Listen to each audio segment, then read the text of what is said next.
Добро пожаловать на канал Hard Reset Info. Перед нами находится устройство Nubia Z60 Ultra, и сейчас я покажу вам, как включить и настроить мобильную точку доступа. Итак, открываем, свайпаем вниз, ищем здесь точку доступа, находим и нажимая на нее, можем ее включить и выключить. Если зажмем на нее пальчик, перейдем в настройки точки доступа, где мы сможем изменить название точки доступа, защиту, можем поменять пароль, диапазон частот, скрывать имя сети можем.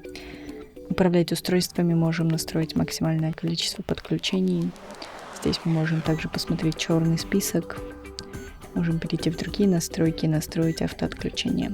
Например, через 10 или 30 минут бездействия. И на этом все. Спасибо за просмотр. Ставьте лайки, подписывайтесь на наш канал.